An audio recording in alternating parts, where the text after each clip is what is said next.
est toujours à une étoile à Nantes, sur yahoo.fr, Hakim Leroy, YouTube, etc. Dailymotion. Je suis très heureux de vous retrouver comme d'habitude. Voilà, ça me fait rire. Et vous aussi, ça vous fait rire, le 26e épisode. Madame Chirac, elle dit que son Chirac est innocent. Alors, où il est passé, l'argent? Il n'est pas dans ma poche, hein, l'argent de la mairie. Il s'est occupé des Français. Il s'est plutôt occupé de sa poche et vidé les poches des Parisiens. C'est un homme honnête. Regardez, j'ai gardé le collier de la reine d'Angleterre. Je lui ai fauché. Ah, vous avez vu Madame de Fontenay sans son chapeau? Qu'est-ce qu'elle est laide! Garde ton chapeau sur la tête. Elle est naturelle, elle est fraîche. Valérie Lemercier, je la trouve triste. Elle est seule et sans mec. Je suis sûre qu'elle n'est pas heureuse. Elle fait comme ça sa rigolote. Mais c'est pour cacher une grande détresse dans la vie. Vous savez que tout le monde a des faux amis. Ça me fait rire. Et oui, tout le monde en a autour de soi. Quand tu vas bien,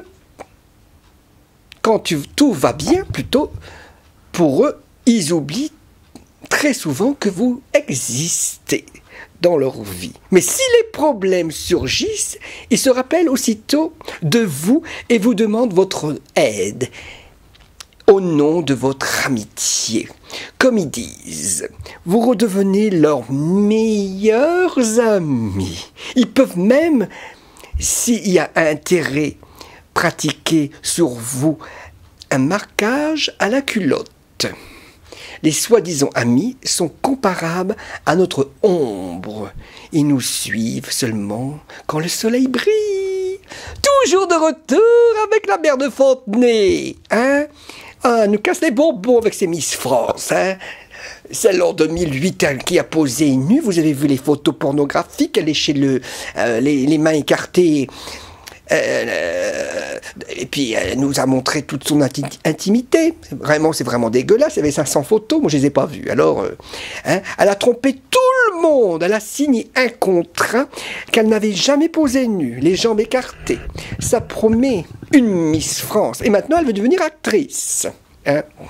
Et les enfants qui mendient, vous avez vu à Paris, à Nantes et tout, il y en a partout des enfants qui mendient.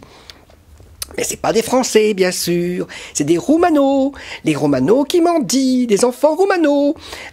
En France, normalement, l'école est vraiment obligatoire. Si oui, qu'on nous explique la présence à longueur de journée de ces pauvres enfants Romano,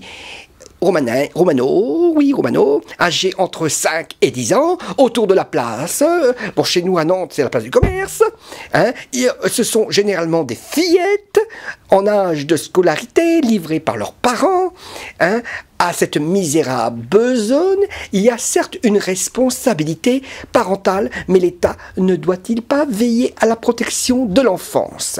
Alors qu'on cesse de nous parler de la journée de l'enfance, en passant par près de la gare, on a du mal à croire qu'on est dans un pays français. On se croirait en Roumanie. C'est ça l'Europe. On a créé l'Europe pour les riches. Voilà, les Français sont heureux, tout le monde est heureux, et moi aussi je suis heureux. On a fait l'Europe pour les riches. Voilà le résultat. Et l'euro, à quoi ça sert? Ça sert à rien l'euro. Avant, c'était formidable. Avec nos francs, j'espère, Inch'Allah, que le franc va revenir et les pesetas en Espagne et les lires et le Deutschmark et tout ça va revenir comme avant. Il y avait du travail. Nous, les Français, on va pas aller travailler en Italie. Qu'est-ce qu'on va foutre en Italie ou en Espagne? On a déjà nos appartements, etc. Et les Espagnols, les Italiens, eux, ils préfèrent rester chez eux. Et tous ces Romanos, nous avons tous les clochards, voilà, tous les clochards qui viennent chez nous et on est envahi de clochards. Voilà. Malheureusement, et puis eux ils en profitent. C'est ça l'Europe. Ah, comme je disais, nous sommes plus dans un pays français. On se croirait en Roumanie. Et tous ces gens demandaient de l'argent. Moi pauvre, maman malade, pauvre, moi pauvre. Que fait le gouvernement? Je sais qu'il fait beaucoup de choses, le gouvernement. Il leur paye même le billet de voyage pour retourner chez eux. Mais 8 jours après, ils reviennent chez nous. Ça, c'est pas normal. Moi aussi, je voudrais bien aller en Roumanie, visiter et tout, mais malheureusement, ça coûte trop cher. Mais le gouvernement français ne me payera pas le billet pour aller en Roumanie. Renvoyez chez eux, eux aussi. Voici cette détresse humaine. Dans quel monde qu'on vit?